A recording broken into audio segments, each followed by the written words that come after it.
Which is what if Naruto awakened the Crimson Dragon King bloodline and built a harem of legendary Kunoichi. Part 2. And if you enjoy this fanfic then please press the like button and subscribe to my channel for more fanfic like this. And now let's start the fanfic.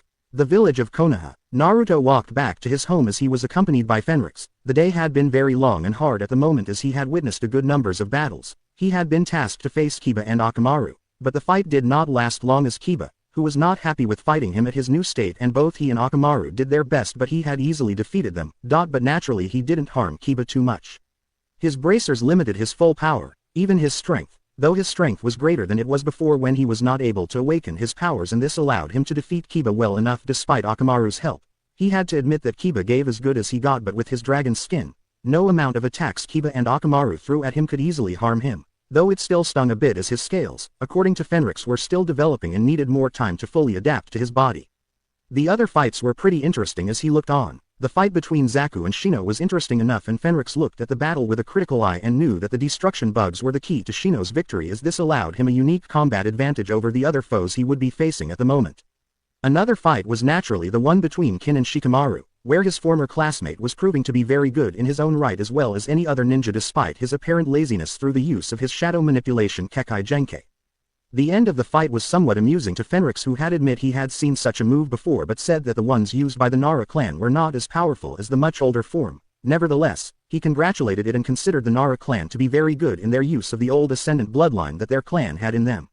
The fight between Ino and Sakura was rather interesting as the two fought it out with whatever skills and abilities they had. Ino was the stronger of the two, but Sakura was just as determined, and he was surprised with the use of Bushin that was similar to his own. And while the fight had ended in a double knockout and that meant that Sakura was no longer able to compete in the semi-finals, he was happy that Sakura finally showed that she had what it took to be a Kunoichi, and he noted the fact that despite their fighting, the friendship that was between the two was still there. Fenrix noted that as well and respected that, and said that while this was a simple battle by most if not all standard, it was a good fight. It was also when Kakashi arrived on the scene to see how things were doing. There were two fights however that got his attention completely, and the same could be said for Fenrix. The first battle was the battle between Hinata and Neji. From the very second the battle started, he was getting enraged by the way Neji was belittling Hinata, and the sight of the girl he once thought to be shy, dark, and weird was somehow enraging him. To hear her try to defend herself and the way she looked made Naruto even more angry at Neji's actions. He shouted to Neji to shut up, and he then told Hinata to stand up for herself and prove to Neji that she could change no matter what and beat the snot out of him. Hinata did her very best but was beaten. However, he saw that she had done her best, and she was alright as Kakashi, Guy, and Kurenai stopped Neji from landing a fatal blow. Flashback. HMPH. Typical of the main family getting all the treatment. Neji however was unable to finish his words when a shout came right at him. Shut up. Neji barely had enough time to move out of the way as Naruto came right at him with a fist surrounded by a vortex of wind, and the fist ripped through the floor like it was nothing more than kindling, surprising everyone, including Kakashi. Naruto moved away from the clouds, covered in the same tornado aura, and his eyes were glowing a bit and his teeth were bare. He lifted his fist and spoke to Neji as the winds whirled about him. I am going to rip that damn tongue out of your mouth with my bare hands. Fenrix however stepped in, and so did Kakashi, despite the fact that Jonin had no idea what was going on at the moment. Naruto, that is enough. Kakashi held one side of Naruto's shoulder while Fenrix held Naruto's coiled fist, and the senior dragon ascendant watched as the bracers quickly reacted and Naruto's powers began to subside and the tornado stopped and the tattoos faded from Naruto's body, and the blonde genin turned to see to Hinata. She tried to say something to him but she fell unconscious. Naruto looked at the blood there from Hinata and touched it, and then turned to Neji and snorted and spoke to Neji. If you and I ever fight, mark my words, you are going to apologize for what you have said, because I will beat the crap out of you like you've never felt before. End of flashback. The next fight was the one between Gaara and Lee. He had thought Lee was fast, but when it seemed that Lee's taijutsu couldn't match Gaara's sand, Lee was told by Guy to remove his weights, and then things took a very interesting turn as the weights fell off.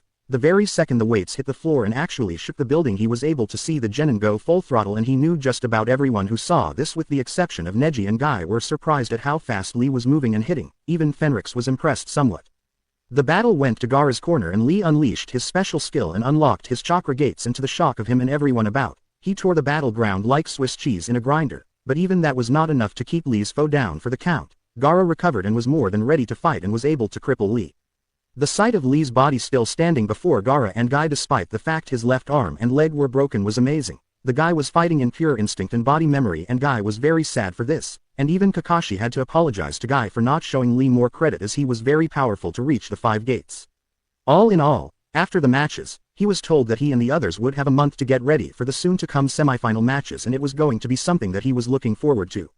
He was eager to start his training so he won't be left behind. He hoped that Kakashi would be able to teach him, but Kakashi was on a special meeting with the Hokage and just about every other Jonin, Chunin, and even the clan heads. Despite the fact that he was not very interested in politics, he couldn't help but wonder what that meeting was all about. As he arrived, he was surprised to see a number of Anbu at his apartment, and there was none other than the Hokage himself, who seemed to be overseeing some sort of moving program. Naruto wanted to know what was going on and why were Anbu and the Hokage at his house of all things. "Hey old man, what's going on here?" The Hokage turned and replied. "We need to have the apartment refurbished and rebuilt in order to make extra room for several other dignitaries, so this place is being rebuilt at this moment by several workers and it has to be cleaned and cleared out. Your furniture and other amenities are going to be stored in the Hokage Tower until then, Naruto." Naruto couldn't help but feel a bit shocked at the news. "But where the heck am I going to live this time? I don't have enough money to buy a brand new home, old man." The Hokage however gave a sly smile and replied to Naruto's question. "Valen had made special plans, remember? He had a home built for you in secret and it is now yours. Fenrix, I believe, knows more about it than I do, so it would be best that your guardian explain it to you." "Valen made me a home. Where is it?" Fenrix grinned. He had secretly visited the home that his master had prepared for Naruto nearly years before. Normally houses took weeks or months to make. But with a Dragon King, those houses would be done in mere days, but it was also very secret as no one in Konoha had any idea of its location or what was hidden deep beneath it. It was not a house in the standards of most humans, but something else entirely. As the two left, Sarutobi looked on and sighed as he looked back at the ninja who were busy packing up Naruto's supplies and gear for him to pick up later. He then thought back on how the discussion with the Jonin and Chunin went when he told them of the latest developments. Flashback. As soon as all the Jonin and Chunin were in the meeting hall and also the head of the clans in Konoha, as well as members of the council, he began the special meeting, not just concerning Orochimaru, but also the discovery and awakening of Naruto's Kekkei Genkai and naturally his moving out of his old home apartment and into his new clan house. Naturally a lot of the Jonin, Chunin and clan heads were quite surprised by the news that was given to them at the moment, and they were still debating what to do with this kind of information. The same was true for Kakashi, as he was still trying to get used to the idea that his genin team not only had one Kekkei Genkai user, namely Sasuke, but another, who could manipulate wind in a way that even Asuma could not. Asuma was one of the few wind users in Konoha and thus was more knowledgeable of the use wind chakra. The clan heads were also interested and were eager to see this Kekkei Genkai of Naruto in action, though many of them were not all that convinced of its powers. As the meeting was adjourned, he told Kakashi to stay and turned as there was yet another guest who had remained in the shadow, and Kakashi knew already who it was. "It's good to see you again, Jiraiya-sama. It's good to see you too, Kakashi. You've matured a lot since I last saw you, so, how is it dealing with Naruto?" "He's a handful, that much I can be certain. You know already that he is a clan head.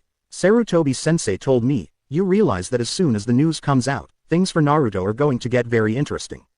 "I know, but what brings you back here, Jiraiya-sensei?"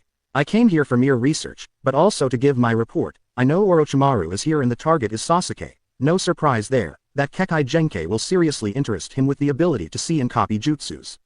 "So what sort of abilities does Naruto's Kekkei Genkai have?" Sarutobi filled the two of them in and Jiraiya was grinning. "I can't wait to see this in action." End of flashback. As he walked back to his home, the Hokage couldn't help but wonder just how Naruto would react to the sight of his new home. In another part of Konoha, the two dragon ascendants arrived in a massive valley a fair distance from Konoha, and as soon as they got there, Naruto was not able to see any buildings, and he looked at Fenrix, who just smiled. "So where is this new home of mine, Fenrix-sensei? Allow me to show you." Fenrix made some gestures into Naruto's eyes. He saw a shimmering of light, and then out of nowhere was a massive hill made of pure stone that had several unique patterns of rock and metal about it, and he could have sworn the patterns had a soft but very powerful glow at the moment, and there was something about this place that tugged at his senses. He watched as Fenrix touched a wall, and the wall seemed to shimmer, and there was a long tunnel there. As they walked through the tunnel, they went deeper into the earth, and finally they arrived at another door, and as soon as Fenrix touched the door and pointed for Naruto to do the same, the doors parted, and in that moment, they were in the main hall. Naruto looked at the main hall of his new home, and was impressed to the point his eyes became saucers and his jaw dropped. He thought living underground meant that he was living in some sort of dank, smelly, dirty cave. Not this. The main hall looked like a mansion. In the middle was a beautiful foundation with cool clear water and statues made of pure marble that resembled dragons. There were benches made of solid marble as well, which were covered in soft leather. Light was coming through several large openings and was distributed all over the halls by both water and apparently light-emitting crystals shaped like trees that glowed softly, giving the place a very soft but strong amount of light.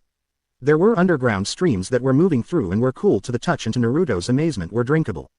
The walls were smooth and covered in small gems and inlaid with copper mirrors which appeared to be well polished, as well as silver and gold designs that made the place even more grandiose than before, and in the areas, were healthy trees and bushes, giving out a sweet scent to the cave. The floors were made from tiles that combined marble, jade, and smooth limestone and were very strong. All in all, the main hall was impressive. Fenrix couldn't help but chuckle at the look of awe in his student's face as he gazed at the main hall of his brand new home. It was befitting someone who earned the favor of a dragon king as well as the new head of a clan in his mind. And it seemed the same for Naruto as he moved about and explored his new home's main hall. Naruto, we have yet to see the rest of your home, come on. Naruto nodded and the two of them approached two massive stone doors which had intricate designs and Naruto pressed his hand on the doors as he found himself marveling at it. He was then surprised to see the intricate designs glow pale blue and then the doors seemed to move and slide into the walls, and Fenrix spoke to his charge. The doors are at least 2 feet thick of specially enchanted limestone that are held in place by pure magic, and are only designed to open for the owner of this house, namely you. This applies to all the doors as well in this home of yours. Now let us take a good look at your home. The hallways were also lined with soft glowing crystals and the gentle sounds of water flowing on small canals on the sides of the walls were rather soothing to the ears. On the sides were bowls that had pools of water in them and when he tried some, the water was cool, enriching and fresh. In Naruto's mind, it was amazing.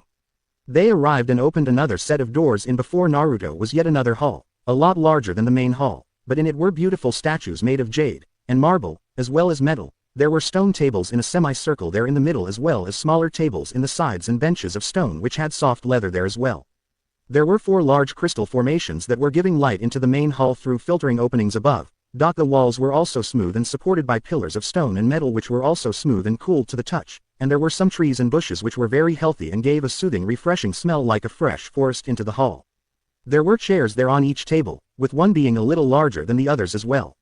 And there was a large open floor there as well. There was a massive staircase at the back with several stone doors there as well. On the right were also 2 sets of doors and there was also another set of doors on the left. Naruto could only say a single word. Amazing. Yes it is, this is the main dining and entertainment hall. This is where you can have your food and where to feed and entertain your guests as well. The first set of doors to the right lead to the food storage chamber where the food and drink are preserved for your use. The second set of doors lead to main kitchen where your food is prepared. Would you like to take a look at them? Oh yeah, I want to see the kitchens. Good, I figured you would like that. Come on. The kitchens were larger than his old apartment, and like the halls, they were very good, clean, well maintained, well lit, and there were kilns, roasting pits, piles of wood, coal, fuel and more. The kitchens also had all the things needed to staff a kitchen such as condiments, dishes, utensils, cooking tools and more. Naruto was impressed greatly at the sight of the kitchen as it made his older kitchen look so small. The blonde genin looked the place over and he could see that there were some strange symbols on the place and he touched them and the place came alive and it was when Fenrix explained to Naruto how the kitchen worked. This place is run by natural energy drawn from the very heart of this world and so it can take care of itself. The symbols you touched will activate this place. All you have to do is to make the dish and when everything is in place, place it in the appropriate cooking device and then place your hand on the symbols and then use the power of your mind to project the dish and how it is made and the cooking device will do the rest. This will also function like any moral kitchen if you want and will for others who come here. Cool, isn't it? The storage place is similar to the shape of this kitchen, but as its name states, it stores food and ingredients and stores them in special containers that only stores massive quantities but can also retain the freshness of all food and drink items that are stored in them, so you can have enough food and drink to feed a large number of people here in great safety. This entire place is protected by the very energy of the world and thus only one who wields the same kind of power can even break through the outer walls. The two left the kitchen and they went to the other side of the dining hall and entered one of the other doors and they found themselves in a large room and there were blowers, a massive fire pit, piles of wood and coal, bars of metal were there, as well as prongs, large hammers, and a set of anvils. On the other side where there was no danger of fire were books and scrolls in well-made shelves of stone and metal. There was even a table that had mortar and pestle, along with vials, powder bags and more. The place was also lit by crystals and had several open vents and a massive chimney on the area above the fire pit. Naruto then noted several molding stones in the area as well as working benches and he couldn't help but wonder just what this place was at the moment and Fenrix was the one who told him. This is your special creation hall. This place is part armory, part forge, part alchemist, lab, and part library, so you don't need to have too many places to go to. Here you can learn many things on whatever subject interests you and where you can create weapons, armor and more if it helps, as well as potions and herbal mixtures. Why do I need armor? That is entirely your decision, Naruto, but keep in mind that you are still very much a hatchling when it comes to your ascendant heritage, so any form of protection will certainly be worth the time to learn, so do not think that you do not need some extra edges in combat should the need come to that. The books and scrolls also have information of the making of potions that can be highly effective for you and others, along with salves, oils, kits, and more using the native ingredients and secretly hidden ones that only those who are taught by dragons can find. Valen had been in your world long enough to know how to find the places that time and humanity had either forgotten or chose to forget, and he stored them here in this place. A dragon king's wisdom is worth 100 years worth of human knowledge, so do not take these books and scrolls lightly. Naruto nodded as he began to grasp the implications of what Fenrix was saying. They then left the creation hall and then entered a massive hall that was bare of all the other things he had seen in the other halls. There were only glowing crystals, vents, and several pools of cool spring water in the hall. The floor didn't have elegant tiles but soft flat earth, and the walls lacked the designs and more. Compared to the halls Naruto had seen, this place was very sparse, and Spartan-like in design and form, but he could sense great amounts of power in the place. What is this place? This is the training hall. This is obviously where you can train using your powers and abilities, and as such, this hall is specially filled with hidden wards and symbols that reinforce it. And considering the fact that you will learn to use a variety of powers that will rely on your ascendant Kekkei Genkai, this place is going to be seeing a great deal of hard use soon enough. That is the reason why this place is specially reinforced to make sure it does not collapse, so don't let the Spartan appearance fool you. We can come back here for your training later, as we still need to see the rest of your home, so let's move on for now. The two left the training hall and then they made their way to the staircase located in the back of the dining hall, and they were in a massive hallway that branched off to the sides, and they went to one of the hallways and found themselves before a smaller door, and when Naruto opened it, he found a well-furbished room with a soft bed with the framework made of stone and the mattress being very soft and comfortable, as well as the pillows and the lush covering. There was a well-polished silver mirror that reflected Naruto's face and form like glass. There was also a large drawer there made from wood, and there was another door that led to a room that had a pool of water that had a pair of gems on it. One was red and the other was deep blue, and there seemed to be something of a sprinkler on the wall that was overhead near it as well. What is this place? This is a simple guest room. The gems on this pool will allow the user to condition the water to be either hot or cold and adapting to human needs, and the sprinkler acts as a shower of sorts. This place has at least 60 of these rooms in this area, simple and functional, but comfortable. How does air get in here? The air is regulated by both the plants that are sustained here and drawn in by mystical means, so this entire compound is routinely supplied with air, so there is no danger of anyone suffering asphyxiation. The same goes for these rooms, and the air is able to be regulated to be comfortably cool or warm depending on the desires of the person residing in the room. Let's move on to your room. I think you might find that place a lot more to your interest. Naruto and Fenrix moved to the hallway and they headed for the large double doors, and when those parted, Naruto looked at his own room in wonder, as this room was something else entirely. It was spacious and the bed was large, not large in the sense that it was taking up the whole room, but it was a lot larger than his old bed. The place was well furbished, as there were closets made from well-carved and conditioned wood. There were also chairs there and a trio of silver mirrors, and when he saw his personal bathroom, it was very well made, a large pool there for him to swim in, and the water was clean and clear, and there were two gems there, one red, and the other deep blue. There was also a small pool there, and both were fed by a spring of water that was still flowing. There were glowing crystals there as well. So how do you find your new home, Naruto? It's amazing. To think that this is now my own home and Valen made it for me, it's just amazing. This entire compound is the result of Master Valen's preparations for you to awaken to your powers. The reason your powers really took so long to awaken was due to your demon resident. Really? The Kyuubi did something to block my ascendant blood. That is correct. It had somehow restrained your powers, but it was not going to have an easy time of it, and when that grass genin struck you, he had inadvertently broke the Kyuubi's hold on Valen's blood, and now you know the result. If he only knew that his plan to disable you has made you stronger, the look on his face would be priceless. Now come, we need to begin your training as soon as possible. In the training hall, Naruto was in the training hall, and as they spared with one another, Naruto learned that Fenrix was not kidding, that he was a lot better than him, as his movements were fluid, precise, and accurate. And his hits were certainly painful, and the blonde realized that if he had fought Fenrix as a normal person, he would have been asking for quite a beating indeed. They threw punches at one another and kicks as well, and Naruto did his best to hit his ascendant mentor, but Fenrix was no easy mark. Come on Naruto, move faster. I am moving normally here, use your speed and power at once. The training was very difficult, and despite his stamina and agility, Naruto was quick to run out of breath and Fenrix knew it, but he pushed Naruto on and it was there that Naruto got more serious and pushed himself further, showing his dedication and determination, much to Fenrix's approval of the situation. The more effort Naruto placed on his training, the better he would become, as well as developing the needed control to fully master his still-growing powers. As the two continued to spar, Naruto finally felt his legs give way, but Fenrix caught him and spoke to his student. "You did well. Now let's get a drink." The senior dragon ascendant helped Naruto reach one of the pools and when Naruto took a drink, the water tasted delicious and made him recover his strength and with a nod from Fenrix who then got the blonde genin and dragon ascendant to his feet and he began to explain to him some things. "Do you recall what you did during the preliminaries of the Chunin exams?" "Yes, what about that time?" "Well, if you are not familiar with the 5 elemental forms of chakra, I'll repeat for you. There are 5 elemental chakras in your world: fire element chakra, wind element chakra, water element chakra, earth element chakra, and lightning element chakra. Now each of them has a corresponding level of strength and weakness. Fire can beat wind as wind is weaker than fire and only helps make fire stronger. Wind however beats lightning, while lightning defeats earth then defeats water, and water naturally defeats fire." "Okay, but why are you telling me this?"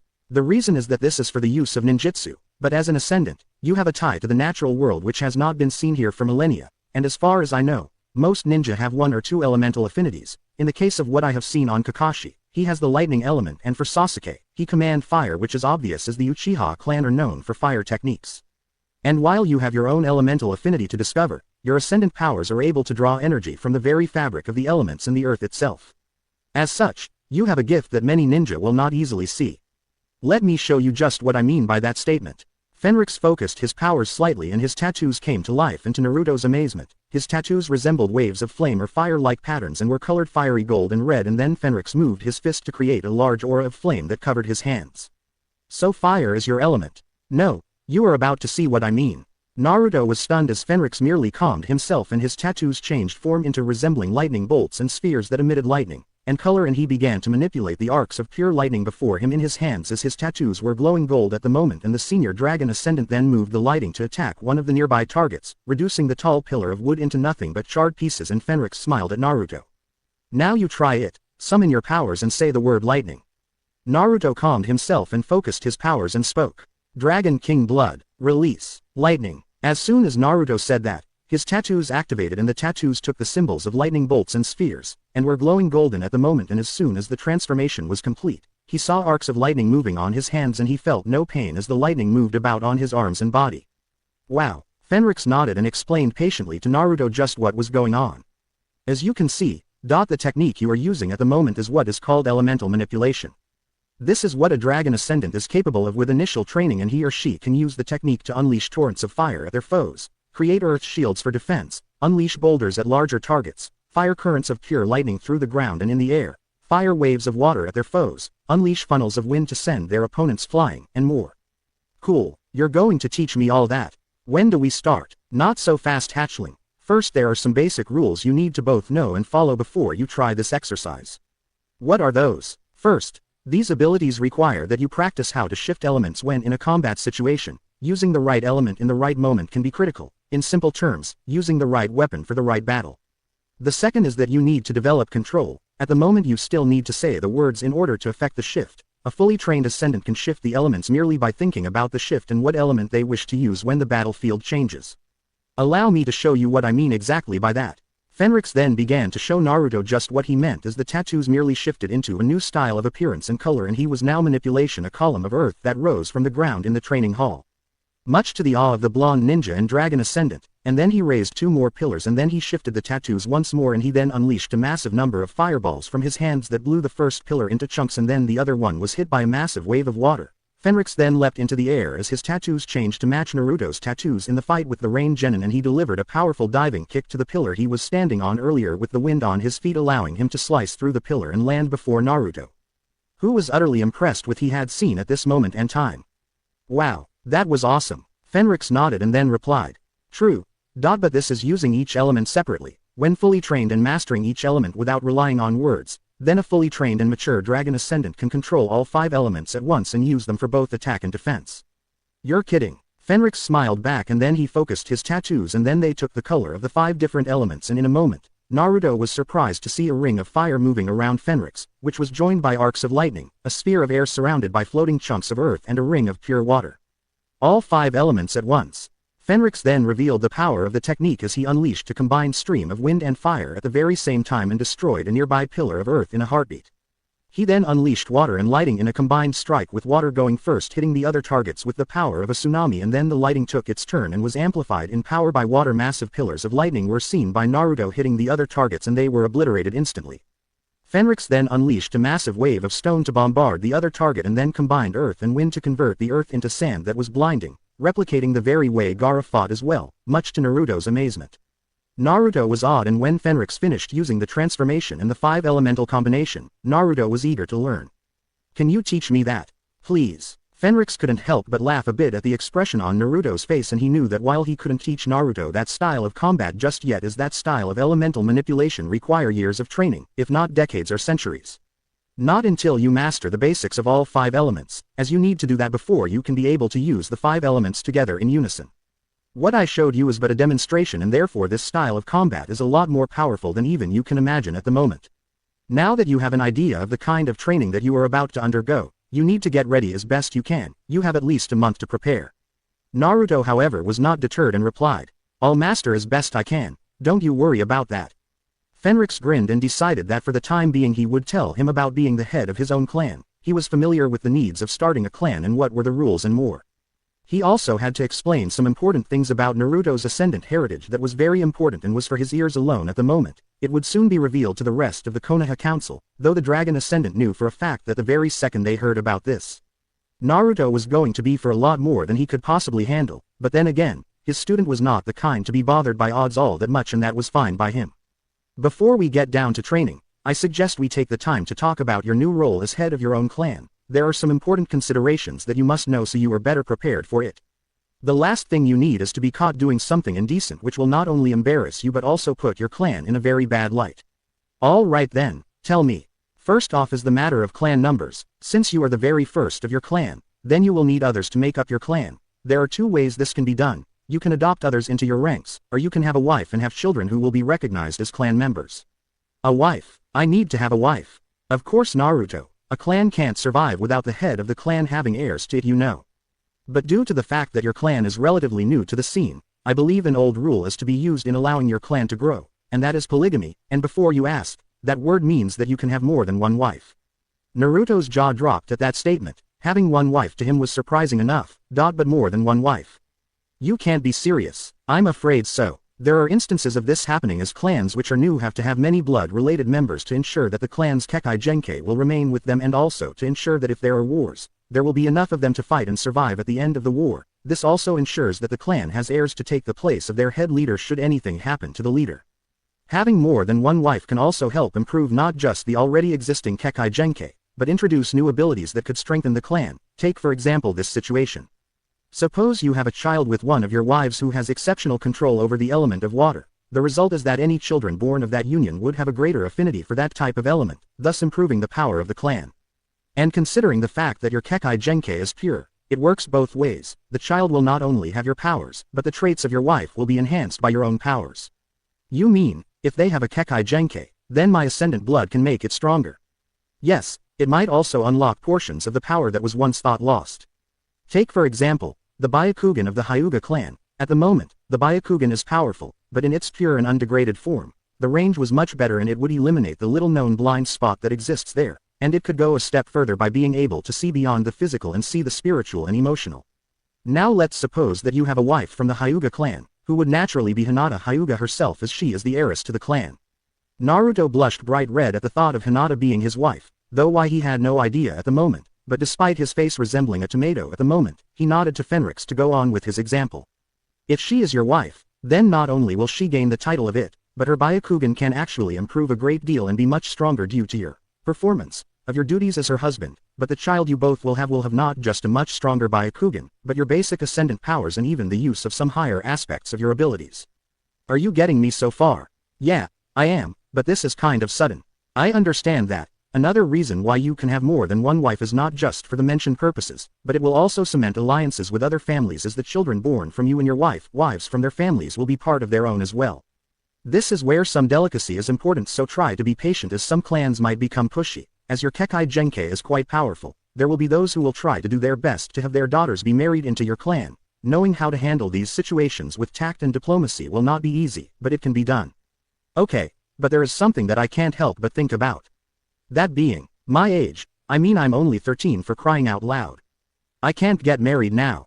True, but just because you are married by law, it does not mean you have to procreate instantly with your wife or wives in this case. Get to know them more, learn from them, and be able to see them for who they are as people. That way you are actually building up a good relationship with the people who are going to be part of your clan. Okay, but I am still 13, how can I be sure that I can even have kids? You can. Your body will hit a certain point in which it will have an accelerated growth spurt, so that means that while you are still 13, the growth spurt you will have soon will give you the body of an 18 or 19-year-old person, so you would be legally be able to have children, and your Dragon King blood has given you quite the advantage in terms of procreation than that of normal men. Huh, have you taken sexual education classes in the academy? Not really, I was always doing pranks and getting reprimanded to learn anything solid. I just know that men and women can have kids. Never mind, we'll reserve that set of lessons on male and female intimacy for another time. Now as to what I said about you having an advantage over most men in the regards of procreation is in several ways. The first is that your sperm is capable of allowing women to be 100% capable of having children, meaning that even one drop is enough to guarantee that your wife or any of them your wives will have a child. No way, that is true, Naruto, I would not lie about that part. The second is that your wife's pregnancy cycle is a lot different than that of normal women. A human child is born as at least 9 months, but your child will be born in about half the time without any complications. So in simple terms, you can not only guarantee a full success rate when your wife or wives become pregnant, but your child can be born in the time frame of 4 months and 17.5 days. So in simple terms, your clan could produce quite the number of children in a short amount of time. The third is that since you have the stamina to last in a much longer time frame than most people, you can certainly give your wife or wives a night they will never forget. Naruto's nose bled out a fountain of blood at the news while Fenrix was enjoying this at the moment. He couldn't blame Naruto for the reaction he had at the time, since such news was something one did not receive as everyday news. As soon as this news hit the streets of Konoha, he knew that things were going to get very hectic, and if it came out to the rest of the world at large, he knew that things were going to get very interesting. He then moved over to Naruto and nudged him with a smile on his face. Hey, you're not married yet, so you can worry about that later. Come on, we've got training to do. Naruto recovered and was able to get his act together and returned to training as they went through the prescribed exercises, and as time passed, Naruto was getting into the swing of things. Hours later, Naruto was once more tired and was eager to have some ramen, and they headed back up, and as they headed for Ichiraku ramen stand, Naruto was eager to finally put his training to the forefront of the month ahead. The next day, Naruto decided to visit the hospital to see how things were for Sasuke at the moment. It was then that he ran into Kakashi, who apparently had visited Sasuke before. The Jonin smiled at his student and spoke to him. Hey there Naruto, you've been busy. You bet, Kakashi-sensei. Why are you here? I came here to check on Sasuke actually. He's still out of it, but the doctors said he's recovered well enough on his own at the moment. That sounds all right. Say, can you teach me a new jutsu, please? Kakashi shook his head and replied. I don't think I can teach you at the moment. I know about your Kekai Genkai since the Hokage told me, so you need to train in that area first, and when you are ready, I can teach you a jutsu that you can use to your advantage. I might train Sasuke harder, but there are reasons for that, and you both have good potential. Oh, all right, but promise me that you are going to teach me someday. Count on it. By the way, you want to pay a visit to Lee. I hear he's in one of the rooms. Naruto's face became sad at the thought of Rock Lee being the way he was at the moment and what Kakashi said about the dangers of Kinjutsu, or forbidden jutsu. He hoped that the tough and strong genin would recover soon and continue to be a ninja. How is he? He'll live, but I don't know about his chances of being a ninja. Guy taught him well, there is no doubt in my mind about that, but for his chances, I just don't know. But can't the medic nin do something? Kakashi shook his head and replied. They're skilled, but nowhere near that skilled. The only medic nin I know who can do the surgery needed to heal Lee would have to be Tsunade. Tsunade? Who's that? One of the Sannin are the legendary 3 ninja sages. She was the finest medic nin in the village of Konoha and was the granddaughter of the Shodai Hokage, and she had superhuman strength. She was strong enough to collapse a wall with one hit. Wow, so where is she? She isn't here, and no Naruto, she's not a missing nin like Zabuza. Her case is different. How different? I'm afraid I don't know all the details. The only one who would know would be her teammates. Naruto nodded and then bid farewell to Kakashi, and this allowed the Jonin to relax. Had he told Naruto the other reason for visiting Sasuke and training, he had no doubt the genin and new clan leader would have been royally angry. He had recently managed to stop Kabuto from killing Sasuke. The Leaf Ninja then revealed that he was a spy and a servant of Orochimaru as well and was a highly skilled one to have killed all of the Anbu guards that Kakashi had requested to guard Sasuke. He noted that very well and despite this, he did his best to convince Kabuto to leave. Kabuto was able to escape, using disguises and elaborate jutsus as well, fooling Kakashi with one of the dead Anbu used as a puppet with his clothes and face on while he had taken the disguise of the same slain Anbu and escaped. Kakashi could tell that despite Kabuto's age and youth, he was not someone to underestimate, so he himself would have to shape up and be stronger than before, and if Orochimaru had such talent at his side, things were not going to be easy. He however had no doubt that the very second Orochimaru and Kabuto find out about Naruto's hidden powers and Kekkei Genkai, things for Naruto were going to get very interesting. For now however, he had work to do with Sasuke as he, Jiraiya and the Hokage knew that they had to keep Sasuke's Sharingan from Orochimaru. As Naruto walked through the floors, he ran into none other than Shikamaru who was carrying a fruit basket. "Hey Shikamaru, oh Naruto, what brings you out here? I was planning to visit Sasuke to see how the guy was doing, and also to see Lee, what are you doing here?" Sending this fruit to Choji, he had one streak rib too many if you catch my drift, it got so bad the nurse forbade him to eat anything solid for the next few days. And you know how Choji will react to that. Yeah, that is bad news to Choji. Anyway, it'll be a drag to be carrying this all day, here, grab a bite. Naruto took an apple and quickly munched it as the two of them began to make their way to Lee's room after getting some directions. However, it was then that both ninja felt something bad in the air. Shikamaru and Naruto looked at one another and quickly moved to see what was going on, and as soon as they reached Lee's room, they saw just what was going on. As well as who was in the room with the still sleeping genin. Gaara, who was about to kill Lee with the desert coffin. Shikamaru moved quickly and bound the sand genin with his shadow manipulation Kekkei Genkai, and Naruto moved and quickly hit Gaara right on the face. Ow, hey Naruto, don't hit him while I got him bound with my shadow, you just hit me. Sorry about that, man, Naruto's got a hell of a right hook, if he had not pulled back, he would have broken not just this Gaara guy's jaw but mine too. The sand genin got up and looked at the two and focused on them as they saw that the genin was wearing his sand armor but it was badly damaged at the moment. What the heck are you doing here in Lee's room, Gaara? Well met again Naruto Uzumaki, I didn't expect you here, I am a bit disappointed I don't get to fight you in the finals. Now isn't the time for that and you know it, why are you here? Hi there Choji, how are you doing? Ino asked as Choji smiled and saw both her and the fruit basket she had for him in her hands.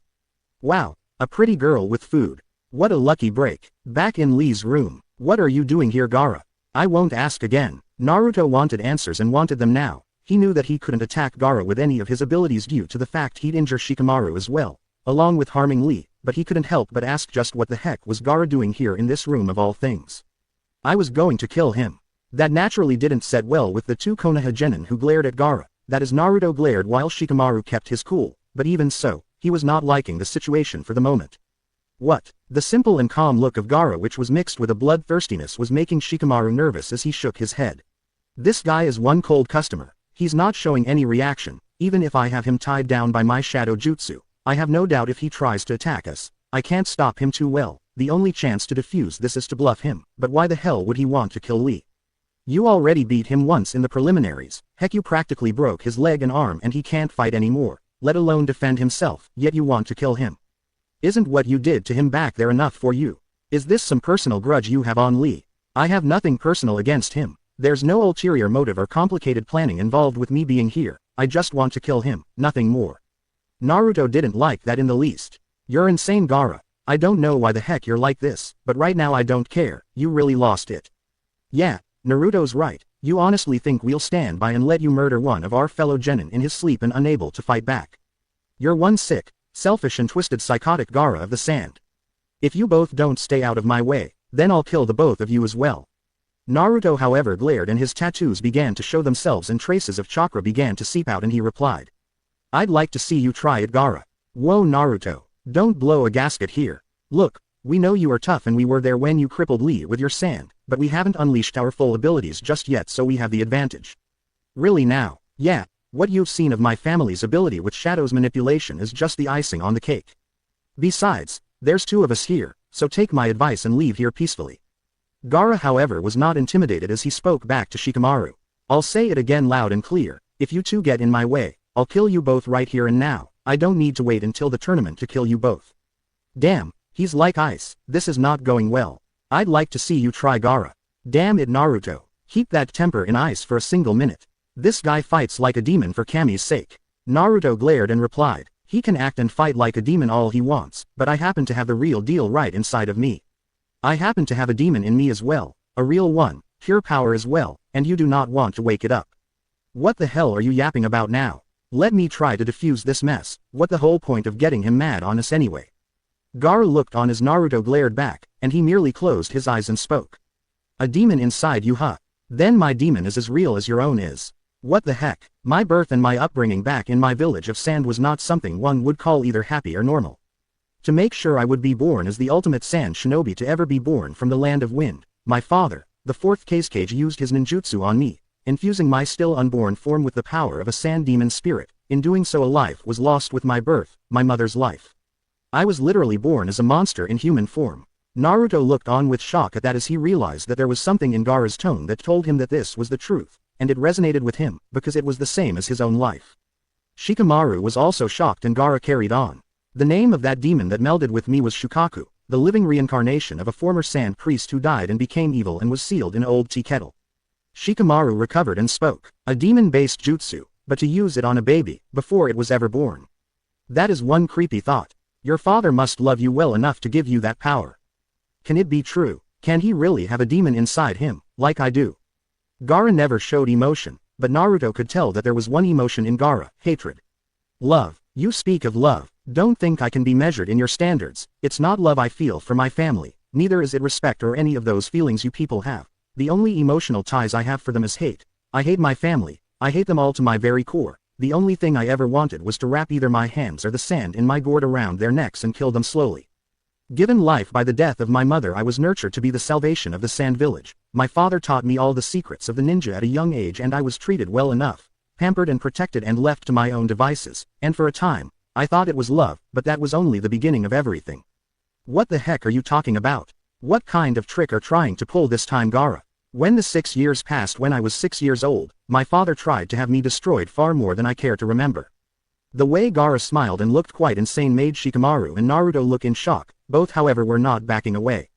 You just said your father pampered and protected you. Was that some sort of lie? It was no lie. Those who get to be strong get to be feared, and I was feared by everyone in the village.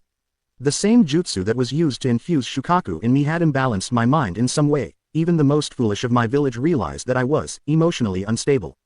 My father, the Kazekage, created me as his ultimate weapon in battle, but even he saw that I was too dangerous and I became a threat to the very village I was meant to protect and save from disarray. When I was 6, I became a figure of terror to everyone, and in their eyes, I was nothing more than a relic of the past they wanted gone. I was a living monument to their sins that they wanted destroyed. And that meant I had failed the purpose for which I was given life utterly. So I asked myself, what was left for me to exist in this wretched world? What was the point of living now? For living and having no goal is the same as being a dead corpse. But then I realized that everything has a purpose and a goal to stay alive in this world. What is this lunatic freak talking about? Naruto remained silent and thought to himself. I know what he means, I know what he feels, because I was like him too. Him and I are no different from one another, we are both demon containers. Then I found the answer. My reason to stay alive was in the killing of all those who were my targets. Since it was my mother's death that gave me life, then it is in the death of ours that gave me purpose. I lived in fear of those sent to kill me, but now I do not fear death, and I have killed many would-be assassins sent by my father in the years. I learned that I truly lived when I fought and lived only for myself, and I loved myself. I have no need for others, and also long as there are those alive for me to kill, then I will find some peace and happiness in this overcrowded, wide and wretched world. I will live here for all eternity. This guy has lost his mind. He's not human at all, but a freakish monster. I was alone like him. I had no idea why I was alive, until Iruka-sensei came, and then saw me for me, not for the Kyuubi. He gave me a reason for living. Then I met the old man, Kakashi-sensei, Sakura-chan, and even Sasuke, but Gaara, he had no one, and those who could have helped him turned on him. He had to find his reason to stay living on his own, but he came up with this, to kill in order to live. Could I have become like him if it hadn't been for Iruka-sensei being there? Could I have been like Gaara too? We're so different, but we're close to being the same. We're literally brothers in a sense. Naruto. Damn it all, not now. This is a drag. The reason for that was the sand suddenly came to life, and despite Gaara being pinned down by Shikamaru's jutsu, the sand came right at them as Naruto was frozen stiff by what he heard and how much the same he and Gaara were. Gaara was about to attack, but it was then that Guy arrived on the scene, and so did Fenrix, and Fenrix had a blade of pure fire aimed at Gaara's throat, and with one pull, the Dragon Ascendant could have easily sliced Gaara's head off. I suggest you lay off with your antics, Gaara of the Sand. Harm anyone here, including my charge, I will slice your head clean off. Gaara looked at Fenrix, but even though he was emotionless, he mentally took a step back as he saw the dragon-like eyes that stared back at him. Gaara left as pain hit him as Guy told them to wait for the finals, and he turned to speak to them. All the same, I am going to kill you, I will kill you all. As Naruto left with Fenrix and headed back to the fortress home of his, the senior Dragon Ascendant spoke to his student. I heard everything, but before you get any ideas, I think that you already have people who care for you. Sakura, Iruka, and Kakashi, Master Valen, the Hokage, and maybe even Sasuke. They are the people who gave you the chance to walk away from your personal hell. Gaara didn't have that, and look at him. Those people are important to you, Naruto, am I right? Yes, they are, so you must fight for them, for their sake, not for yourself. Remember the things you've learned, and remember what Haku said to you. Naruto remembered quickly what Haku said about how people gain true strength by fighting for others, and that steeled him to train even harder. If ever he would face Gaara, he would not hesitate to fight him with all he got at this moment and time. Elsewhere, where have you been, Gaara? We've been looking for you. Kankuro asked his youngest brother when he showed up, just as they were getting a very bad feeling about what was going to happen if he was out of sight, but he was back and seemed to be no worse for wear. None of your business. Kankuro sighed and kept his cool, knowing that no matter how angry he would get, he was no match for Gaara. Tamari sighed as she looked at both her brothers and wondered how it had come to this. They were here not to truly win the Chunin exams, but to help the Sound defeat and crush Konoha, the village that they were allied with, and so many died for this peace. The situation was so wrong to her, but there was reasons as well. The feudal lord of Wind Country ordered military cutbacks, forcing her village to downsize their forces and lose a lot of missions that could truly help them in many ways, and matters that should be in the hands of her village were handed to the people in Konoha, and that made them weaker in power and influence. That was the reason why Gaara was born as well. They had to go for quality shinobi instead of quantity. But now they were going back into war, under the order of her father, and the outcome. Tamari sighed as she looked out the window. Things were going to be very bad news now. Days later, the village of Konoha was currently getting ready for the coming second half of the Chunin exams. And it seemed that things were well on their way to getting very loud and entertaining at the moment.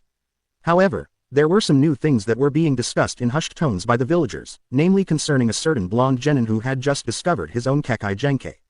Many of the villagers were making rude comments and saying that stuff was just garbage and there was no way a guy like Naruto would have a Kekai Genkai.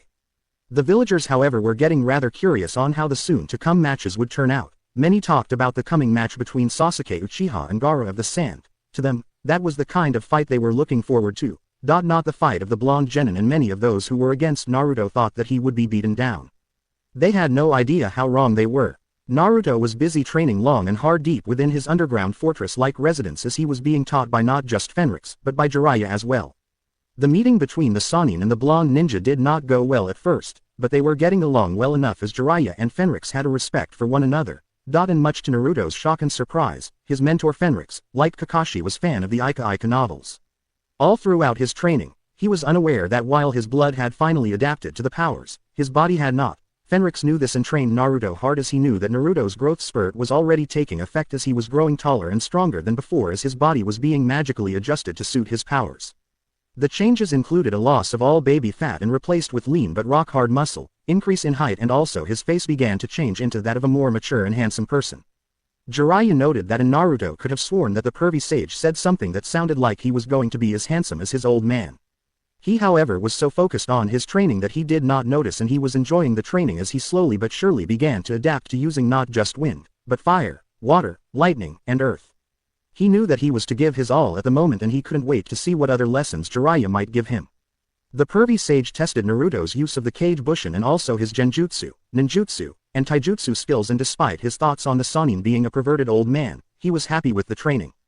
Jiraiya himself was interested in giving Naruto the contract of frog summoning, but waited for a better time to train him, as his new Kekai Genkai had to develop first. At the end of the month, he would teach Naruto just how to summon toads, and he was looking forward to the results of this meeting between Gamabunta and Naruto. It was during his training that Naruto wished he could use the ultimate move of elemental manipulation. However, during an exercise with his Kage Bushin, the blonde had an idea on a new jutsu that he could incorporate into battle. The day of the semi-finals of the Chunin exams, As the crowds gathered and were now filling the area where the coming Chunin exams were going to start, Naruto left the compound of his home and was wearing a cloak with his new clan symbol, the 5 elements in dragon form surrounding the symbol of Konoha. He decided to pay a visit to the old training ground, ignoring some of the comments heading at his direction, namely sent by young women. As he arrived there, he was surprised to see none other than Hinata herself. He was not expecting her here, but he decided to call her attention. Hinata. Hinata turned and she blushed bright red as she found herself looking at a very handsome young man with deep blue eyes and deep blonde hair that resembled the color of gold, wheat in the sun itself. She felt her heart race and wondered just who was before her. Who are you? How do you know my name? It's me, Naruto. Naruto, is that you? Yep. But it can't be, I mean. Why? Do I look ugly or something? No. But you look so handsome, I thought you. Hinata blushed to the point that her face was bright red as she realized just what she had just said, but she could not help herself as Naruto looked so handsome that she felt like he was a god in human form at this moment and time. Hey, thanks. I don't look at a mirror all that much, but if you say so, then it's true. So, how are you feeling? Hinata managed to look at Naruto and replied. I'm feeling a lot better Naruto-kun. The doctor said I should be careful, but I'll be fine. I hope to see you in action soon. Count on it. I am going to make Neji regret ever making all those remarks towards you. Thank you. I want to say, thank you. For what, Hinata? For what you said before in the tower. I knew I would not be able to beat Neji-san. I was always shy and meek. I never had confidence before. Even if I trained hard, I was always afraid of losing, of giving my all. But you, when I looked at you, and heard what you said to me to stand up for myself, I felt so alive and so strong, to know that you were right beside me. Hinata, I felt like I could fight to the limit and I was worth something. I might have lost, but I felt that I have changed for the better, thanks to you. So I have no doubt you can win, Naruto-kun. Naruto smiled and spoke to Hinata. Thanks. You know something, Hinata, I have to tell you what I think of you. Hinata gasped as she felt her body tense up and her heart beat even faster at the moment as she waited in anticipation. What is it, Naruto-kun? What is it you want to say? Do you like me? Please, I have to know. You know, back then I always thought of you as. What? Please, tell me what you thought of me, Naruto-kun. Please, I must not faint. I have to know. Hinata felt her heart race at the expectation of what she had long waited for Naruto to say to her. She wanted to know. That you were a weird, timid and odd girl. Hinata felt downcast and wondered if her shyness had finally caught up with her, and she wondered if this was what Naruto truly thought of her, and she felt even sadder. However, her thoughts of sadness disappeared as Naruto spoke. But now I see you as a kind, strong-hearted, brave, and talented person, and I happen to like that a lot. I like people who are like that, and seeing you fight was impressive. No matter what anyone says, you will grow up to be a great ninja someday. Don't lose faith and keep it up, Hinata. Hinata blushed bright red at the praise and her sadness vanished as she could see that Naruto meant every word to her. Thank you Naruto-kun. Naruto smiled. No problem. See you at the finals, Hinata. As Naruto left, Hinata was still blushing as she twiddled her fingers and felt her heart race and her feelings swelled. He said it. Naruto-kun likes me. As he made his way to the building, he was able to enter despite some problems at the entrance due to the Chunin there who guarded the doors. As soon as he proved that he was Naruto, he made his way in and was greeted by Fenrix and Jiraiya, who were eager to see this fight and show his newly created special ability. As soon as he entered the ring, he removed his cloak and was dressed in black pants, with orange stripes, and wore a simple black and orange striped shirt and vest with the same clan symbol at the back. He ignored the stares, including the one from Temari, and focused on the soon-to-come fight. In the ring, as the two faced once another, Naruto was more than eager for the soon-to-come fight. He was going to make sure that by the end of this round, he was going to beat the holy hell out of Neji and give him the beating he deserves for looking down on people's dreams and aspirations to be better and stronger, as well as proving to others that they were going to able to make themselves into stronger and better people. The crowds were expecting this fight to be easy for Neji, and then they could actually see Gaara and Sasuke face off once Naruto was defeated. Some admired the fact that he got this far, but they felt that he was going to be easily defeated by Neji. While many of the women were surprised at how handsome Naruto was at the moment, even Sakura and Ino were impressed. Naruto was focused in the battle and was now ready to give Neji the sound beating he deserved for his words, but for the moment, he wanted to see just what Neji was capable of unleashing with the Byakugan and the gentle fist at the moment, so for now, he was going to let the people think that this fight was going to be simple. He, however, was not going to let Neji think he was going to have this fight in the bag just yet. Neji, however, was not that confident. Despite his calm stance at the moment, he was cautious in attacking Naruto directly, as Naruto's abilities were making him a deadly foe at the moment. Begin. The moment the Jonin Proctor Genma said that, Naruto quickly attacked with several kunai. One Neji caught and used that to block the incoming attacks, but Naruto was quick to attack and unleashed several fast punches, and while Neji evaded them and used his Byakugan to attack Naruto. However, Naruto was quick on the uptake and quickly moved out of the way and launched a powerful spinning kick at the side, and Neji managed to block the attack, but Naruto was not going to let him get away so easily just yet, as he quickly recovered and leapt over Neji, and as he landed he turned and launched out a swipe kick the Neji leapt over. Naruto however followed up with a reverse spinning back kick that hit Neji in the stomach, making the Hyuga clan member realize that while Naruto was not using his full power, even so he was not someone he could afford to take lightly.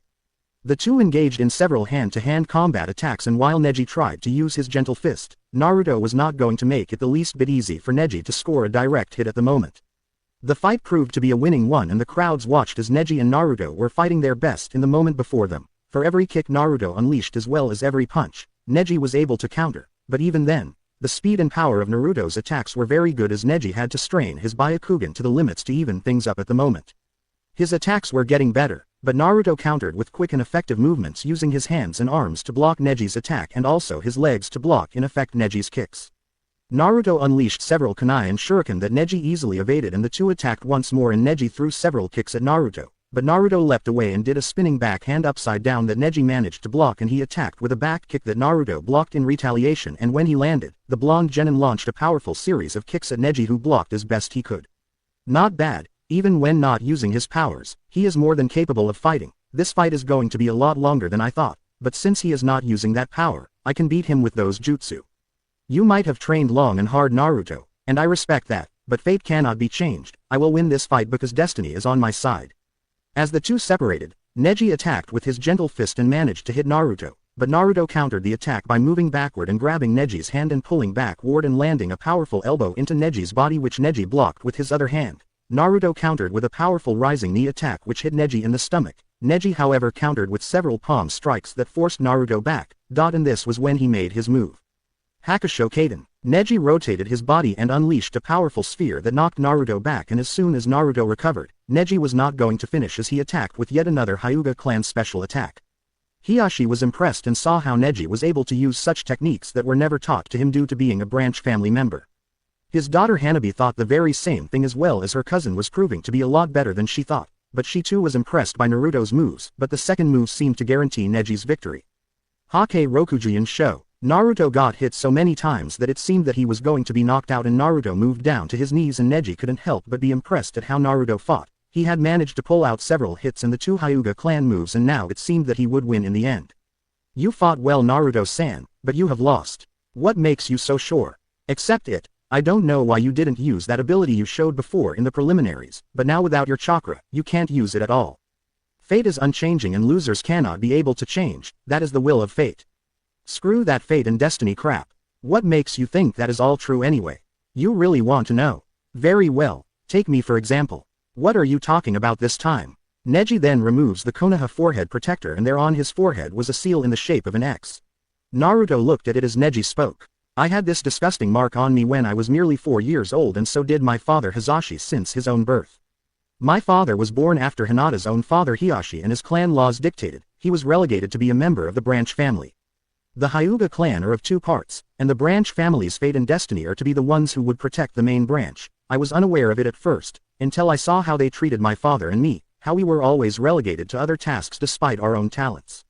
This cursed seal was always used for those of the branch family who were always destined to be nothing more than shields for the main family. This seal was given to me by them on the day when Konoha and the Country of Lightning signed a valuable peace treaty after a war between them and an alliance. A celebration was held that day. The head ninja of the hidden village of the Cloud was Lightning Country's representative. The Hyuga were the only clan not present since it was Hinata's 3rd birthday, and the same day I was branded with this seal. Both my father and Hiyashi were twins, and my father hated the main family and never respected them. On the day my uncle was training Hinata and he was able to best her, my father prepared to fight with Hinata to see how much she had grown, but Hiyashi activated the seal on my father and my father suffered from it. The seal prevent members of the branch family from attacking the main by limiting their Byakugan and injuring their minds and bodies. Hiyashi then told him to never defy his fate as a branch family member.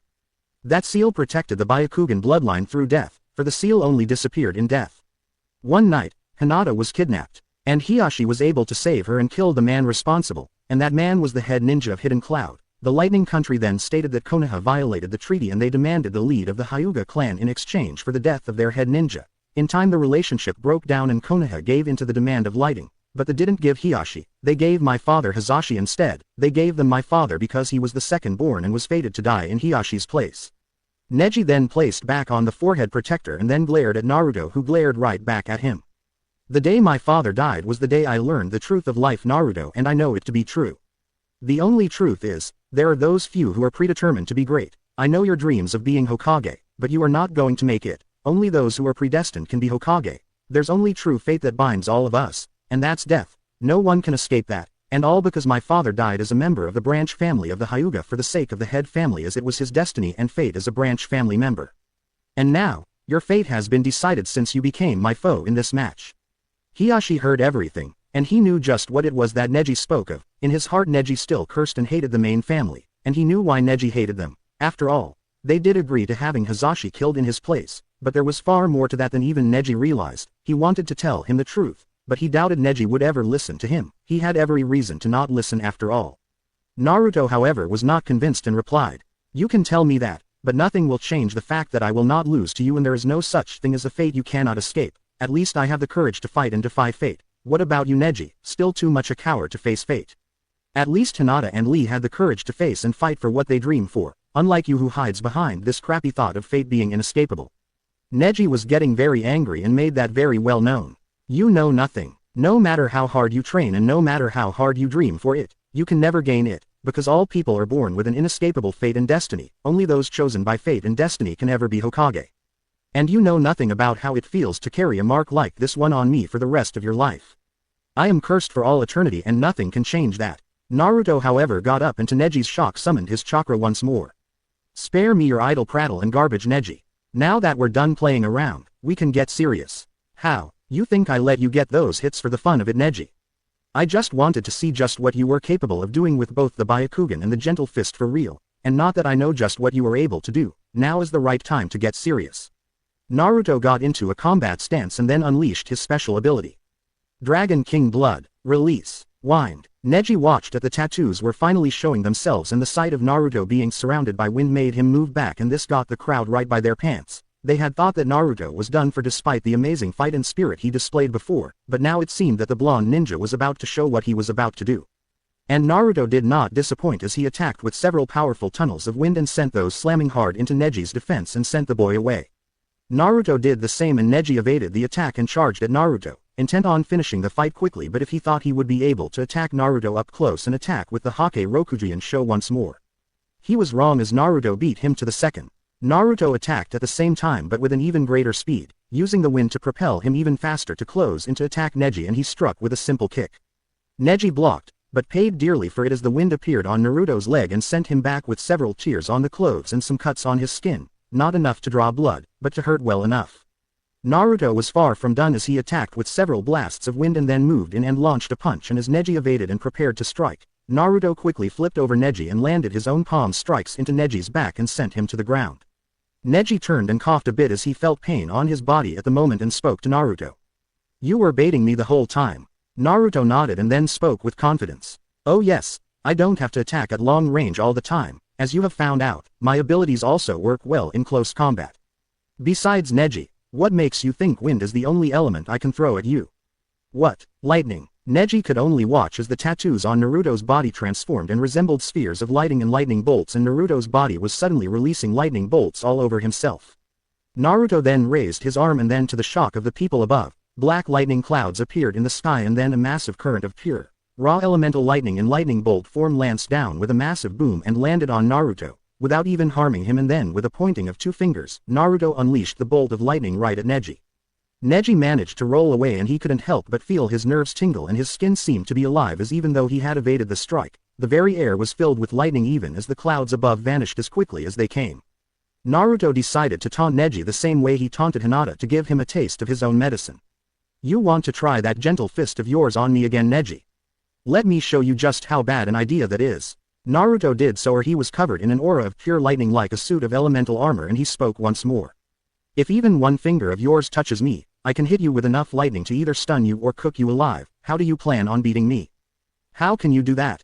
This is my Kekai Genkai, Neji. I can manipulate all 5 elements with equal skill, and apart from increased physical abilities, I have the ability to be nearly impossible to harm with blades, as you already know. But to drive this home, I am also given a higher resilience to injury and to paralysis and even illusion techniques. It means I am immune to genjutsu and even to a degree, your vaunted gentle fist, and you know why. Despite how effective it is, you're going to need greater physical strength to use it on me, and you don't have it. And that makes your chosen fighting style useless on me. But mine is more than a match for yours.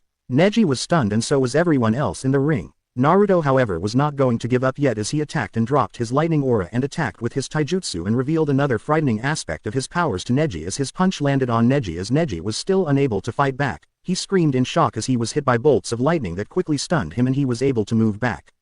This is not good. He's able to stun me with just a single punch and I can't attack him. I have to do something fast. Neji took out a kunai to give him some defense, but Naruto was quick to disable that idea as he focused his lightning into his right hand, and to Neji's surprise and that of everyone else, the lightning solidified into a sword of pure lightning, and with one strike, Naruto cut the kunai quite easily. However, the technique seemed to be imperfect as the lightning quickly dispersed as Naruto landed on the ground from his leap. The Hyuga member managed to keep his distance but was treated to yet another surprise as Naruto merely shouted another command. Water. The tattoos on Naruto's body shifted once more at the command and resembled streams, rivers, and waves of blue color, and Naruto was now using water as spheres of liquid were there on his hands, and he then unleashed from the air itself a massive wave of pure water that slammed hard into Neji, drenching him and sending him flying. Neji barely got to his feet as Naruto attacked, and while Neji tried to use a sweep kick to knock Naruto down, the blonde ninja kicked upward, and Neji watched as a whip of pure hard water smacked him right in the face and sent him flying to the other side. He got up and looked to see Naruto smiling the whole time. Naruto was enjoying this fight greatly and planned to show off even more of his abilities in combat. He finally decided to unleash yet another element, Earth. Neji looked as Naruto's tattoos morphed once more to take the form of fissures, hills, mountains, and the brown-green color of earth, and then he moved away as Naruto unleashed several walls of pure earth from the ground with a mere gesture from his hands, and he sent the walls at Neji. Neji managed to evade the attacks, but he was not given a respite as Naruto attacked with an unleashed a powerful trio of waves made of earth to imbalance Neji, and he landed several kicks to Neji and knocked him back. Fire. Naruto's tattoos now resembled flame and was of a deeper red color, and he unleashed spinning whips of flame at Neji, and Neji got his leg burned a bit and he gritted at the pain and managed to roll away as Naruto unleashed several waves of fire by doing the same move as he had done with lightning and fired a trio of tongues of flame at Neji. Neji then realized that Naruto could only use one element at a time, and he calmed himself and tried to find a way to beat Naruto hard.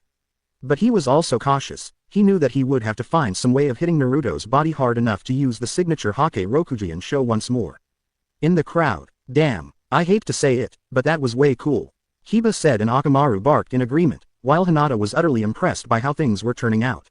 Naruto-kun, you are so amazing. That was, man, I never knew Naruto would get this good in a month. Sakura had to agree with Ino as the two looked on as Naruto was thrashing Neji around like a dog would maul a chew toy. Neji is getting really hurt, man, this Naruto is really pouring it on. Tenten hated to admit this, but it seemed that Neji had picked a foe that his Byakugan and Gentle Fist was useless against. Seeing Naruto manipulate wind got her worried at first, but she knew Neji's special move could counter that. But when Naruto unleashed his power over lightning and now water, her thoughts began to change. Hiyashi could only look on in growing amazement as Naruto was busy pounding the very life out of Neji. Seeing Naruto stand up to the Hakusho Kaden and the Hake Rokujian show without ill effect was surprising, but this was something else entirely. The Chunin were speaking rapidly to one another, and the Jonin were also talking with one another as they saw the power Naruto was displaying at the moment. The villagers were also chatting, but many were hooked at this fight at the moment. A masked Anbu couldn't help but look on at the sight before him. How the heck did he do that? Only the Nadaime was capable of using water jutsu without a water source. One of the Anbu said as he and his companions looked on.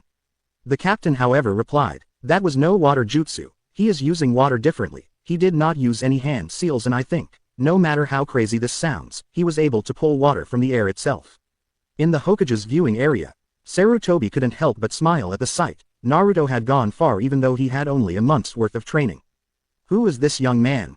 Sarutobi turned to the Kazekage and replied, Naruto Uzumaki, who has an amazing Kekai Genkai, and despite his tender age, is head of his own clan here in Konoha. You saw his new clan symbol of 5 dragons surrounding the Konoha symbol. He is relatively new in his powers, but he is growing. I have a feeling that he might even surpass all the noble families and their own Kekai Genkai. I see, Naruto-kun, where did you get this power? You did not have this when you were in the forest, and it is certainly not the Kyuubi's power. You are interesting. Naruto smiled as he finally revealed his special ace in the hole. He had been training in secret with this jutsu ever since he had discovered that the cage bushin he would normally make could also carry his powers, and that meant that they could use his ability to change the elements that they were able to wield. He had thought it over and wondered if it could work. He had presented the idea to Fenrix, and the senior dragon ascendant had to admit the move was very ingenious.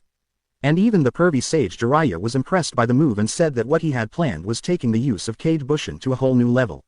It had been a very hard run to master the style and how to properly use attacks that could work well in conjunction with what he had in mind. It had taken him weeks to master some basic maneuvers. Here's my special trick, and this is what I have been training in when I use my Kekai Genkai. I hope you're ready for this. Cage Bushin no Jutsu. Naruto created several clones, and there were now, since there were 5 opponents before Neji in the ring, Neji wanted to know just what Naruto was up to at the moment, and he decided to speak. Cage Bushin. Despite that being a Jonin technique, that jutsu is no Kekai Genkai. Naruto was smirking. However, he had been training with this for some time now, and now was the time for him to keep his promise. No, not on its own, but the cage bushin are my aids. I have yet to fully master the ability to manipulate the elements to the point I can use all 5 together, but with the cage bushin, I came up with the next best thing. Dragon King Blood, release, fire. One by one, each of the cage bushin spoke the same phrase, but instead of the same element that Naruto spoke, they spoke the other 4 elements. Dragon King Blood, release, wind. Dragon King Blood, release, earth. Dragon King Blood, release, water. Dragon King Blood, release, lighting. The 4 other cage bushin were quick to be covered with the tattoos, but the 4 were armed with different tattoos, and to the amazement of everyone in the ring and in the Hokage box, Naruto was now carrying a full burning flame in both hands and feet, while the other cage bushin were wielding either vortexes of wind, orbs of crackling lightning, flowing springs of water, and chunks of earth floating about. The gasps and comments on what they were seeing at the moment filled the whole ring as the people of Konoha, the dignitaries, ninjas, and the feudal lords. What they were seeing was utterly unheard of at the moment. Naruto and the other cage bushin grinned as they all looked at Neji, who was looking the assembled force, and he was stunned at that moment, and the blonde genin replied with a very satisfied smile as he got into position. And the cage bushin did the same, and as soon as the position was set, it resembled the elemental chakra table usually seen in the academy. Naruto, who was currently using fire elemental manipulation, was in the lead, followed by the cage bushin using wind elemental manipulation, then by the cage bushin using lightning elemental manipulation, who was then followed by the cage bushin using earth elemental manipulation, and lastly by the cage bushin using water elemental manipulation. Like what you see, this is my personally created elemental cage bushin formation jutsu. This is my personal jutsu, and only I can do it. I said I was going to beat you, and now I intend to do just that. The 5 attacked Neji, and Neji was quickly on the defensive and tried to fire a number of shuriken, but the cage bushin who controlled earth quickly raised his hands, and out of nowhere came a massive wall of earth that blocked the shuriken, and Neji looked up as the cage bushin using wind came from the wall of hardened earth and attacked him with a powerful pair of wind in spheres that forced him to move away, but Neji had no time to respond when the earth wall suddenly surged forward like water and the pillar slammed right into him. Ugh. Neji used his arms to block, but he was sent back as a flat pillar of earth slammed hard into him and forced him hack. Neji had no time to relax just yet as another cage bushin came right at him with a pair of shuriken, and he was able to evade them. But before he could make an attack, this one revealed that it was the one who controlled water, and he merely moved his hands and began unleashing whips of pure hard water, and Neji tried to block, but the cage bushin was able to soften the water and it splashed into Neji. It was actually a trick, and Neji got hit hard by the other water tendril, which was hard and hit like a whip and sent him reeling. He barely had enough time before Naruto, who still wielded fire, was joined by the cage bushin who was controlling wind, and the two then forced their hands forward and unleashed a combined blast of fire and wind, and Neji quickly realized that he was facing serious danger, as there was no way he could withstand a combined attack from both fire and wind as the massive vortex of fire and wind hit the area before him. The Hyuga branch member barely had time to breathe as he barely avoided a massive blast of pure lightning from his side as the lighting-wielding cage bushin unleashed powerful arcs of lighting from his arm at that moment. Even so, Neji did not get away scot-free. Before he could fully escape, the cage bushin leapt forward and in a spinning flip brought down a spinning back heel kick that was covered in pure lighting, and Neji got hit hard on the side of his body and sent flying back. Neji gasped as he was covered in crippling lightning that stunned him considerably, but was not going to get a break as he was suddenly hit from the back and sent flying into the air as the earth cage bushin fired a pillar of solid earth from below Neji and sent him flying upward, and then the Hyuga was unable to counter as Naruto came in with his fists and feet covered in flames and unleashed a powerful barrage of punches and kicks that hit Neji hard and following uppercut and sent the Hyuga flying once more. The water-wielding Kage Bushin came into play as he leapt upward and unleashed a massive wave of water that turned into a massive hand which grabbed Neji and swung him around the ring and then released him and sent Neji sliding on the earth, and when he stopped, he coughed out some blood and he looked to see Naruto and all four of his element-wielding Kage Bushin moving in formation, and he couldn't help but try to get to his feet. Naruto growled and spoke to Neji. So, had enough. Neji was not going to give up as he got back to his feet. He was not going to give up at all at the moment. However, Naruto was not the kind to let things go easily, and he decided to take it up a notch, and he nodded to all his Kage Bushin and then to Neji and everyone else's surprise. The earth-wielding Kage Bushin became fire. The fire-wielding Naruto now wielded water. The wind-wielding Kage Bushin became earth and the lighting-wielding Kage Bushin became wind. This effectively made Naruto and his Kage Bushin switch places, and since Neji could not tell which was the real Naruto due to the Kage Bushin having the same chakra and making his ability to see even harder where was the real Naruto at the moment. Naruto however was not giving up yet as he shouted another command. Kage Bushin no Jutsu. Yet another group of Kage Bushin came on the scene. This time there were 10 of them, and sure enough newly summoned Kage Bushin shouted the same Dragon King blood release command, and they were quickly covered by the tattoos and using different elements. Neji now found himself surrounded by a much larger number of Kage Bushin at the moment, and all of them were wielding a different element and were ready and eager for a fight. The Hyuga couldn't help but see himself surrounded by those Kage Bushin who were wielding fire, wind, water, earth and lightning. He didn't know what to do at this point in time, and before he could do anything, all of them charged at him and he got ready to defend himself, but before he could do so, 3 Kage Bushin wielding earth hit him with several earth-based attacks. The first included a flying wall of earth, the second several large chunks of earth powerful enough to crush bones and pulp flesh, and the other one was a number of earth tendrils. Neji managed to evade most of them, but his injuries made his reaction time even slower as he was hit by a part of the wall and sent rolling back as the 3 wind-wielding Kage Bushin attacked in tandem, and he was sent flying into the sky with a pillar of wind, and Neji was thrashed about left and right, and then 3 Kage Bushin wielding water moved upward, being able to fly with the use of water to propel them upwards, and then all 3 unleashed a powerful wall of water that slammed hard into Neji and sent him down to the ground. Neji tried to get up as he was soaked in water, and as he did so, he looked up and got a full blow to the face with a lighting-covered uppercut and was only able to scream in pain as his body was stunned by the attack, and he saw 2 of the same lighting-wielding Kage Bushin making their move. One leapt over the shoulders of the one that gave him the uppercut and kicked him solidly in the chest and sent him flying back. And the third did the same and followed him in mid-flight and flipped in flight to deliver a powerful reverse heel kick covered in lightning that sent him crashing down to the ground once more. The crowd could only watch in shock while the other Jonin were very much surprised. Incredible, to be able to use all 5 elements without hand seals, not mention being able to shrug off that many injuries and hit with even greater force, speed, stamina, and recovery. I guess my father was not kidding when he said that Naruto's Kekkei Genkai was unique. Asuma said as he took a fresh cigarette and looked at the sight of Neji being beaten so easily at the moment. When the fight had started, it turned from a supposed one-sided battle into a powerful free-for-all fight that was impressive to the core as Naruto fought with a skill that was against the image of him being the class clown. As the fight grew more intense, it seemed that Neji had the chance when he used the special attack of the Hyuga main branch family. But Naruto not only survived it but shrugged off the effects without any damage and then used his Kekkei Genkai, and this was the result. I agree. This is certainly not the Naruto many of us knew back in the day. Kurenai replied as she gazed at the situation before her. Hinata would no doubt have been impressed as well in her mind as she looked at Naruto, who was standing defiant, surrounded by his Kage Bushin who wielded the elements easily and were more than capable in inflicting massive damage and attacks on Neji at the moment. She was impressed by the way Naruto had fought with Neji and wondered just what sort of training had he been undergoing for the past month to be at this level of ability. This was on Kekkei Genkai that in her mind was proving to give even the noble Hyuga clan's Kekkei Genkai a beating. The other Chunin and Jonin were also impressed. At the rate this fight was turning out, Naruto was proving to be more than a match for Neji.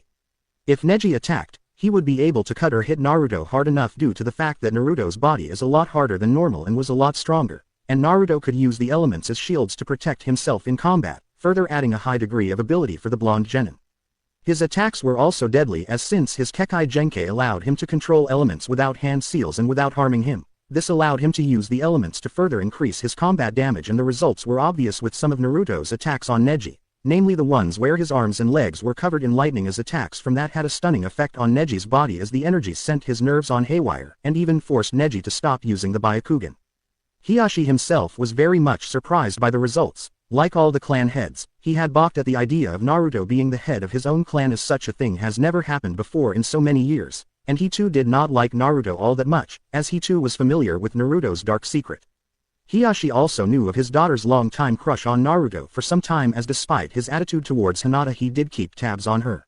When he found out that she was attracted to Naruto he was displeased but made no move to stop it, hearing as Hinata would train her best to get not just his approval, but Naruto's own approval and recognition as well. Now that he saw Naruto's Kekai Genkai in action against Neji, he couldn't help but feel a bit threatened. This ability was totally unheard of. This Kekai Genkai descended from the blood, some mythical creature that supposedly visited their village and granted its power to Naruto and many of the clan heads and the ninja. Many of them thought of it as something that would be nothing more than a jutsu. But after all he had seen, this was different. Naruto wasted no time and quickly closed the distance, and so did all 14 of his Kage Bushin. Neji decided to take one last shot at defeating Naruto, but that was not going to work as all the Kage Bushin vanished instantly. What? Neji tried to react at that moment, but he was too late, as the real Naruto, who had secretly burrowed his way underground with the use of earth, making a 15th Kage Bushin to take his place, and had been able to evade the Byakugan, and as soon as he leapt out, he unleashed a powerful right hook that finally sent Neji flying, and then he flipped and attacked the reverse spinning heel kick that hit Neji right in the head, and that was enough to send Neji to the ground, hitting the ground with a bang as he coughed out blood. The real Naruto glared and was far from done as he lifted Neji by the neck, and he began to choke the Hyuga clan member and glared at him and ready to fist. You tried to kill Hinata with one strike. I think I should give you same experience to be fair, now die. Genma tried to move in, but seeing how Naruto had easily demolished Neji, he was more cautious. Hiyashi looked on and felt worried as he was about to see Neji be killed. Neji couldn't help but feel that this was the end. But in truth, Naruto stopped his fist a mere inch from Neji's face and he pulled it back and spoke. Do you apologize? What? I said I was going to beat an apology out of you for those comments you aimed at Hinata and to those whose dreams you tried to talk down, and now that you can barely stand I suggest you give me the apology I asked for. Come on Neji, it's not that hard, is it? Or are you too proud to say those words? Pride means nothing here, your life is my hands at this moment. How does it feel to know your life now hangs in the hand of one who used to be a failure? Naruto then released Neji and spoke to him as Neji to the ground. Do you know how many times I failed the graduation exams?